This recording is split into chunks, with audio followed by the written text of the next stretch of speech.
Good afternoon everyone. আজকে আমার favourite ডাল হচ্ছে, সেটা হলো পাট শাকের ডাল। এখন পাট শাক সব জায়গায় অ্যাভেলেবেল হয়ে গেছে বাজারে। তো এখানে রিফাইন তেল আমরা দিয়ে দিয়েছি, যে পারো সর্ষের তেল দিয়েও করতে পারো।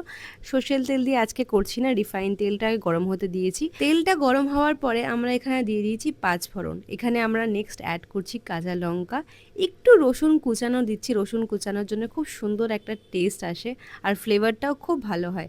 তার সঙ্গে আমরা দিয়ে দিচ্ছি পেঁয়াজ। পেঁয়াজটাকে খুব ভালোভাবে ভাজতে হবে, একটু লাল লাল করে ভাজবো। তার মধ্যে একটুখানি হলুদ দেব ভালো করে। আর ভাজার পরে আমরা ডালটাকে দিয়ে তারপরে আমরা শাকটা দেব। আমার সত্যি এই ডালটা খেতে খুব ভাল লাগে, জানি না কতজন পছন্দ করো। আমার খুবই ভাল লাগে, যেমনি ভেন্ডি, তারপরে আমরা গাঁঠি কচু খাই, একটু নরম নরম থাকে। আর অনেকেই একটু ল্যাদল্যাদে জিনিসটা পছন্দ করে না, কিন্তু আমার খুব ভাল লাগে এই ডালটা খেতে।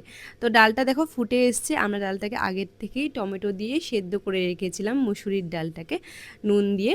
অল্প একটু স্বাদ মতো নুন দিয়েছিলাম, এখন যতটা নুন প্রয়োজন দিয়ে দেব। তো এটাই ছিল আজকের লাঞ্চের আমাদের ডাল। আমরা তো খুবই ভালো লাগে, কার কার ভালো লাগে কমেন্টে জানাতে ভুলবেন না।